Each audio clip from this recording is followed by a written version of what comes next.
வணக்கம் நண்பர்களே, நீங்கள் பார்த்து கொண்டு இருப்பது உங்கள் கௌசிக ரிவ்யூ. சரி வாங்க வீடியோக்குள்ள போய் என்னென்ன நடக்க போகுது அப்படின்னு இன்ட்ரெஸ்டிங்கான விஷயத்தை தான் நீங்க அந்த வீடியோவில் பார்த்து தெரிஞ்சுக்க போறீங்க. அதுக்கு முன்னாடி உங்களுக்கு இன்னொரு இன்ட்ரெஸ்டிங்கான விஷயம் சொல்ல போறீங்க. அது என்னடா அப்படின்னு சொல்லிட்டு பார்த்தீங்கன்னா, நம்ம விஜய் இருக்காரு. அவரு என்ன கோவப்படுத்தாதீங்கன்னா ஒரு டைம் முடிவு பண்ணா ஒரே டைம் தான் முடிவு பண்ணும் அப்படின்ற மாதிரி ஒரு பக்கம் நம்ம தீபிகாவை போயிட்டு தீபிகா தான் முழுக்க இதுக்கு காரணம் அப்படின்ற விஷயத்தை அந்த இடத்துல வந்து போலீஸ் அதிகாரி முன்னாடி தெரிவிக்க போறாங்க. அந்த சமயத்துல தீபிகா வந்து நான் என்ன பண்ணேன்ற உங்ககிட்ட என்ன ஆதாரம் இருக்கு? நீயும் உன் பொண்டாட்டி சேர்ந்து பண்ண தில்லாலங்கடியெல்லாம் உனக்கு தெரியாது. நான் எதுக்கு ஃபர்ஸ்ட் உன் பொண்ணை கடத்தணும்? உன் பொண்ணு தோத்துருவன்ற பயத்துல கோலையாட்டம் எங்க போய் ஒளிஞ்சுன்னு இருக்கான்னு தெரியல. நீ வந்து உன் பொண்ணை நான் கடத்தணும்னு சொன்னிருக்கியா? உன் பொண்ணு வந்திருந்தாலும் என் பொண்ணு தான் அந்த இடத்துல ஃபர்ஸ்டா இருந்திருப்பா.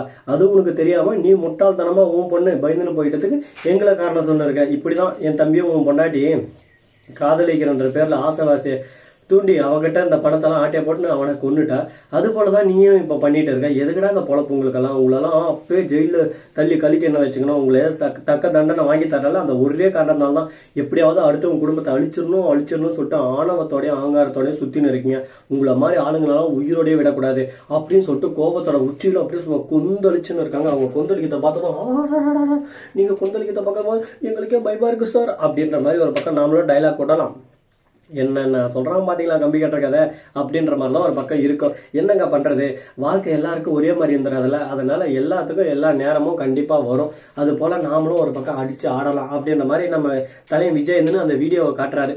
மேடம் இது நீங்க தானே மேடம்? ராஜேஸ்வரி உங்களுக்கு ஃபோன் பண்ணாலே அது எல்லாத்தையும் அழகா மல்லி வீடியோ ரெக்கார்ட் பண்ணி எனக்கு அனுப்பிச்சு விட்டா நான் இப்போ உங்ககிட்ட வந்திருக்கேன். அந்த ரவுடிங்களை யாரு என்னன்ற விஷயத்தையும் நான் சிசிடிவி கேமரா மூலமா எடுத்துட்டேன். இப்ப நீயா ஒரு பக்கம் போயிட்டு உன் பொண்ணை அதாவது என் பொண்ணை என்கிட்ட வந்து ஒப்படைச்சிட்டேன்னா உனக்கு நல்லது. இல்ல முடியாது, நீ முடிஞ்சா கண்டுபிடிச்சுக்கோ அப்படி இப்படின்னு சொல்லிட்டு டைலாக் சொன்னா இந்த வீடியோ போலீஸ் ஸ்டேஷன் போகும், உங்களோட வேலை போகும். ஆல்ரெடி என் பொண்டாட்டியால உங்க தம்பி இறந்துட்டான்னு சொல்லிட்டு நீங்க ரொம்ப ஃபீல் பண்ணிட்டு இருக்கீங்க. ஆனா அதுக்கு என் பொண்டாட்டி காரணம் இல்ல. இருந்தாலும் உங்களுக்கு பேவரா நான் இருக்கணும்ன்றத ஒரே காரணத்தினால தான் நான் எந்த ஒரு பிரச்சனையும் பண்ணாம இருக்கேன். திரும்ப நீங்க என் வழியில வந்துகிட்டே இருந்தீங்களா, அதுக்கப்புறம் நான் என்ன பண்ணுவேன் ஏது பண்ணுவேன்னு எனக்கே தெரியாது. அதுக்கப்புறம் எதனா ஒண்ணு பண்ணி விட்டுறோம். அதுக்கப்புறம் ஐயோ என்னடா இப்படி நடந்துச்சு, அச்சோ என்னடா அப்படி நடந்துச்சு அப்படின்னு சொல்லிட்டு நீங்க ஃபீல் பண்ணக்கூடாது. அந்த ஒரு காரணத்தால் தான் வந்தேன். எனக்கு என்னோட பொண்ணு வெண்பா, அவதான் உயிர், உலகம் எல்லாமே எனக்கு அவதான்.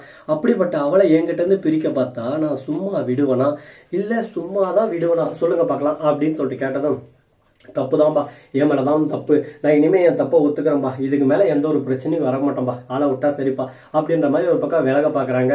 நீ விலகவும் முடியாது, ஓடவும் முடியாது, ஒளிவும் முடியாது, இதுக்கப்புறம் தான் உனக்கு இருக்கு அப்படின்ற மாதிரி ஒரு பக்கம் டைலாக் எல்லாம் பேசினிருக்காங்க. அவங்க பேசுறத பார்க்கும்போது என்னடா இது இப்படி எல்லாமா பேசுவாங்க அப்படின்ற மாதிரி ஒரு பக்கம் ஆச்சரியமா இருக்கு, வியப்பாவும் இருக்கு. சரி இருந்தாலும் பாத்துக்கலாம், என்னதான் பிரச்சனை வரப்போகுது, எவ்வளவு பிரச்சனை வந்துடும், முடிஞ்ச வரைக்கும் போராடுவேன், முடியலன்னா அந்த இடத்துல அடிச்சு ஆடுவேன் அப்படின்னு சொல்லிட்டு டைலாக் எல்லாம் ஒரு பக்கம் விட்டுன்னு இருக்காங்க. அதுக்கேற்ற மாதிரி அடுத்து என்ன பண்ண போறாங்க, ஏது பண்ண போறாங்க, எப்படியெல்லாம் கொண்டு போக போறாங்க அப்படின்ற பல கேள்விகள் ஒரு பக்கம் மனசுக்குள்ள ஓடிக்கிட்டு தான் இருக்கு. சரி இந்த மாதிரி எல்லாம் ஒரு பக்கம் போயிட்டு இருந்தாலும் அதே சமயத்துல மறுபக்கம் என்ன நடக்குது அப்படின்னு சொல்லிட்டு பாத்தீங்கன்னா, நம்ம தலைவர் விஜய் இருக்கார்ல, அவரு தீபக் வந்து ஒரே வார்த்தை சொல்ல, பாரு விஜய் நான் பாத்துக்கிறேன், நீ கவலைப்படாது, எதை பத்தி ஒரே பண்ணிக்காத, எல்லாத்துக்கும் கண்டிப்பா அவங்களுக்கு தண்டனை கிடைக்கும், அவங்களுக்கு தண்டனை கிடைக்கலன்ற ஆணவத்திலே அவங்க இருந்தாலும் இந்த மாதிரி சுத்தின்னு இருக்கா. தீபிகாவுக்கு சரியான பாடத்தை நான் புகட்டுறேன், நீ கொஞ்ச நேரம் எனக்கு டைம் கொடு, அதுக்குள்ள எப்படியாவது நான் வெண்பாவை கண்டுபிடிச்சிடுறேன். அவசரப்பட்டு போலீஸ் ஸ்டேஷன் போயிட்டேன், தீபிகாவோட வாழ்க்கையை ஸ்பாயில் ஆயிடும். அது மட்டும் இல்லாம அவன் வாழ்க்கை ஸ்பாயில் ஆயிடுது, எனக்கு எந்த பிரச்சனையும் இல்லை. ஆல்ரெடி உங்க மனைவி மேல பல புகார்கள் எல்லாம் தெரிவிக்கணும்னு சொல்லிட்டு வெளியில இருக்கிறா. அவன் மேல ஏதாவது ஒன்று ஆக்ஷன் இப்போ எடுச்சேன்னா அடுத்த செகண்ட் அவள் கொள்றதுக்குடா தயங்க மாட்டா, கொலகாரியா மாறுவா. என் பொண்ணவே இப்போ ரொம்ப கேடு கெட்டவெல்லாம் மாற்றி வச்சிருக்கா.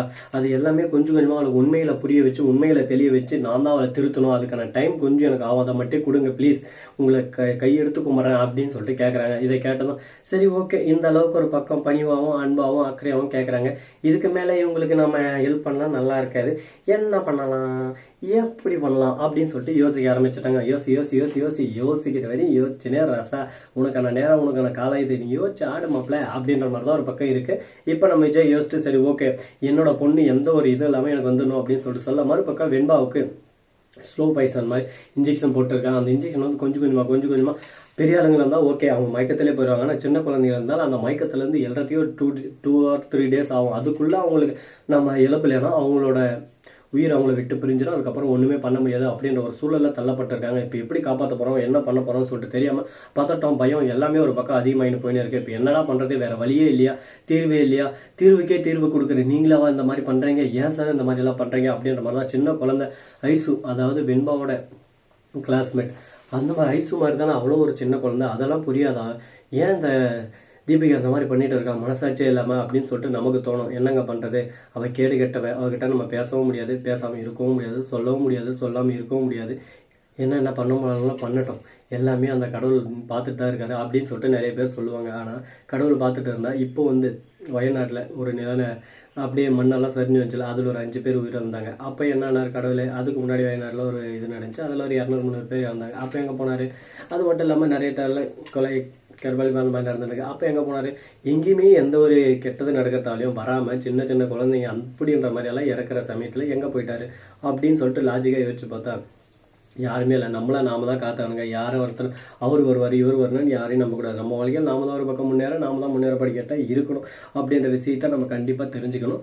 ஸோ நண்பர்களே,